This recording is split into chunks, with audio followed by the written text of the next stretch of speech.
നമസ്കാരം. നിത്യജ്യോതിഷത്തിലേക്ക് എല്ലാ മാന്യ പ്രേക്ഷകർക്കും സ്വാഗതം. ഇന്ന് 2024 സെപ്റ്റംബർ മാസം 5-ാം തീയതി 1200-ാം ആണ്ട് ചിങ്ങമാസം 20-ാം തീയതി വ്യാഴാഴ്ച. ഇന്ന് വ്യാഴാഴ്ചയാണ്. വ്യാഴം എന്ന് പറയുമ്പോൾ മഹാഗുരുവിൻ്റെ ദിവസമാണ്. അപ്പോൾ ലക്ഷം ദോഷം ഗുരുഹന്തി. വ്യാഴത്തിനുള്ള പ്രത്യേകത എന്താണ്? ലക്ഷം ദോഷം ഉണ്ടെങ്കിലും ഇല്ലാതാക്കാനുള്ള ശക്തി വ്യാഴത്തിനുണ്ടെന്നാണ്. മാത്രമല്ല ഇന്ന് വ്യാഴാഴ്ച മാത്രമല്ല, ഇന്ന് നക്ഷത്രം വന്നിരിക്കുന്ന അത്തൻ നക്ഷത്രമാണ്. അത്തൻ നക്ഷത്രം ശുഭനക്ഷത്രങ്ങളിൽ പെടുന്ന നക്ഷത്രമാണ് അത്തം. അപ്പോൾ ശുഭനക്ഷത്രം മാത്രമല്ല, ശുഭദിനം രണ്ടും കൂടി ഒത്തു വന്നിരിക്കുന്ന ദിവസമാണ്. വളരെ ഐശ്വര്യപ്രദമായ ഒരു ദിവസമാണ് ഇന്ന്. എന്ത് കാര്യവും നമുക്കിന്ന് ചെയ്യാം. ചെയ്യുന്ന കാര്യങ്ങളാവട്ടെ ഫലവത്തായി വരികയും ചെയ്യും. സന്തോഷപ്രദമായ അവസ്ഥകളുണ്ടാവും. നമുക്ക് പ്രതികൂലമായി വരേണ്ട കാര്യങ്ങൾ വരെ ഇന്ന് അനുകൂലമായി കലാശിക്കും. അതുകൊണ്ടാണ് ഇന്ന് ഒരു കാര്യവും മാറ്റിവെക്കരുത്. നമുക്ക് ഇന്ന് ചെയ്യേണ്ട ഒരു കാര്യവും നാളത്തേക്ക് ചെയ്യേണ്ടതും കൂടി ഇന്ന് ചെയ്യാൻ നോക്കണം. കാരണം അത്രയ്ക്ക് നല്ല ദിവസം, നല്ല ഐശ്വര്യബലത്തെ പ്രദാനം ചെയ്യുന്ന ദിവസവും കൂടിയാണ്. പ്രത്യേകിച്ച് ഇന്ന് ബർത്ത്ഡേ വന്നിട്ടുള്ള അത്തം നക്ഷത്രക്കാർ, ചിങ്ങമാസത്തിലെ അത്തം. നിങ്ങൾക്ക് ഒരു വർഷത്തെ ഫലത്തെയാണ് നമുക്ക് ഈ നക്ഷത്രം കൊണ്ട് ഉദ്ദേശിക്കുന്നത്. ഒരു വാർഷിക ഫലം, ഒരു വർഷത്തെ ഫലത്തെയാണ് ചിന്തിക്കണേ. വാർഷിക ഫലത്തെ ചിന്തിക്കുമ്പോഴോ നമുക്ക് ഈ വർഷം, അതായത് അടുത്ത ബർത്ത്ഡേ വരെ വരുന്ന കാലഘട്ടത്തിനകത്ത് കുറേ സന്തോഷപ്രദമായ അവസ്ഥകൾ വരും. കുറേ സാമ്പത്തിക നേട്ടം വരും.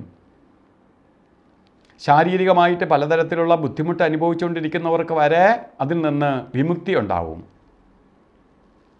അതുപോലെ ജോലിയില്ലാത്ത ആളിന് ജോലിയെ കൊടുക്കും. സാമ്പത്തിക ഗ്രോത്ത് ഉണ്ടാവും. മുടങ്ങിക്കിടക്കുന്ന ധനം വന്നു ചേരും. അതിനൊപ്പം തന്നെ ഈശ്വരാധീനം വർദ്ധിക്കും. അതായത് പ്രാർത്ഥിക്കാനുള്ള മനസ്സ് വരും. പ്രാർത്ഥിച്ചാൽ തന്നെ ദൈവാധീനം തെളിയും. ഇതിനൊക്കെ വരുന്ന ഒരു സമയമാണ്. അതായത് സന്തോഷപ്രദമായ ഒരു വർഷമായിരിക്കും നിങ്ങൾക്ക്. അതുകൊണ്ട് വാർഷിക ഫലത്തെ ബർത്ത്ഡേക്കാർ ചിന്തിക്കുമ്പോൾ നിങ്ങൾ ഒരു കാര്യത്തിലും അറച്ചു നിൽക്കരുത്. എല്ലാ കാര്യത്തിനും ഇറങ്ങണം. കാരണം ഇറങ്ങുന്ന കാര്യം വിജയിക്കും. അത് ജോലിക്ക് വേണ്ടി ഇറങ്ങിയാലും വിജയിക്കും, ബിസിനസ് ചെയ്യാൻ പോയാലും ശോഭിക്കും, അതുപോലെ മറ്റെന്തെങ്കിലും കാര്യങ്ങൾക്ക് പോയാലും വിജയ സാധ്യത ഉണ്ടാവുന്ന കാലഘട്ടമാണ്. അപ്പോൾ സന്തോഷപ്രദമായ ഒരു വർഷമാണ് ദൈവം നിങ്ങൾക്ക് പ്രദാനം ചെയ്ത് തന്നിരിക്കുന്നത്. അപ്പോൾ നിങ്ങൾ എന്ത് ചെയ്യണം? വ്യാഴപ്രീതി വരുത്തി പോകണം. ഗുരുവിനെ പ്രീതിപ്പെടുത്തണം. ഗുരുതുല്യരായവരെ കാണുക. അവർക്ക് എന്തെങ്കിലും അവരുടെ നമ്മളാൽ കഴിയുന്ന സഹായങ്ങൾ ചെയ്യുക. വിഷ്ണു ക്ഷേത്രത്തിലെ വ്യാഴാഴ്ച ദിവസങ്ങളിൽ പാൽപ്പായസം നടത്തുക, ക്ഷേത്ര ദർശനം ചെയ്യുക. ഇതൊക്കെ നമ്മളെ ദോഷങ്ങളെ കുറച്ച് ഐശ്വര്യത്തെ പ്രദാനം ചെയ്യാൻ സഹായിക്കും. ഇന്നത്തെ ദിവസം നല്ല ദിവസമാണെന്ന് ഞാൻ പറഞ്ഞു എങ്കിലും ഓരോ കാര്യത്തിന് ഇറങ്ങുമ്പോൾ രാഹുകാലം കൂടി നോക്കിയിട്ട് വേണം ഇറങ്ങാൻ. രാഹുകാല സമയം വരുന്നത് ഉച്ചയ്ക്ക് ശേഷമാണ്. ജാതകപ്രകാരം രാഹുകാല സമയം ഉച്ചയ്ക്കാണ് വരുന്നത്. ശരിക്ക് 1:30 മണി മുതൽ 3 മണി വരെയാണ് രാഹുകാലം എന്ന് കലണ്ടറിൽ രേഖപ്പെടുത്തിയിട്ടുണ്ടെങ്കിലും 1:54 തൊട്ടാണ് തുടങ്ങുന്നത്. 3 മണിക്ക് തീരില്ല. 3:25 രാഹുകാലം തീരുള്ളൂ. അപ്പോൾ രാഹുകാലം ഉച്ചയ്ക്ക് ശേഷം ആയതുകൊണ്ട് നമ്മൾ നല്ല കാര്യങ്ങളൊക്കെ രാവിലെ ഇറങ്ങും. എന്നാലും ഈ സമയത്ത് വല്ല യാത്രകൾ ചെയ്യുന്നുണ്ടെങ്കിൽ, ചിലപ്പോൾ ദൂരയാത്രകളോ ഒക്കെ ചെയ്യുകയാണെങ്കിൽ സൂക്ഷിച്ച് ഈ സമയത്ത് പോകണം.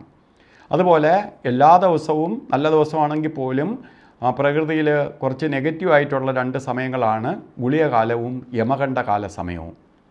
അതിൽ ഗുളികകാല സമയമാണ് ജാതകപ്രകാരം 9:21 തൊട്ട് 10:52 വരെ ഗുളികകാല സമയവും, യമകണ്ഠകാല സമയം 6:18 തൊട്ട് 7:50 വരെയും.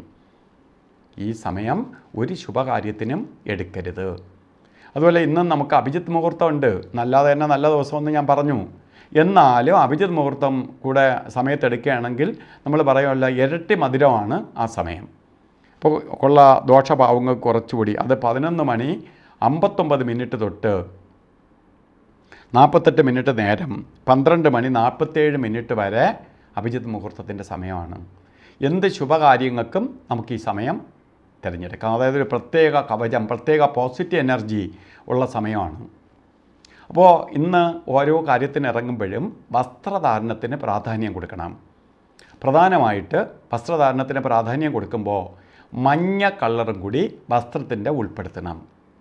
മഞ്ഞ കളറ് കൂടെ ഉൾപ്പെടുത്തണം, അല്ലെങ്കിൽ മഞ്ഞ മിക്സായിട്ടുള്ള കളറെങ്കിലും ഉൾപ്പെടുത്തണം. അത് ഷർട്ടായിട്ടായാലും ശരി, കോട്ടായിട്ടായാലും ശരി, ബ്ലൗസായിട്ടായാലും ശരി, ഒരു കർച്ചീപ്പായിട്ടെങ്കിലും മഞ്ഞ വസ്ത്രവും കൂടി കരുതണം. ഇത് നിങ്ങൾക്ക് ഭാഗ്യത്തെ ആഗിരണം ചെയ്യാനും വളരെ പോസിറ്റീവ് എനർജി പ്രദാനം ചെയ്യാനും സഹായിക്കും. അപ്പോൾ ഇന്നത്തെ ദിവസം ഗുരുവിൻ്റെ അനുഗ്രഹത്താൽ എല്ലാവിധ ഐശ്വര്യം ഉണ്ടാവട്ടെ എന്ന് പ്രാർത്ഥിച്ചുകൊണ്ട് നിർത്തുന്നു. നന്ദി, നമസ്കാരം.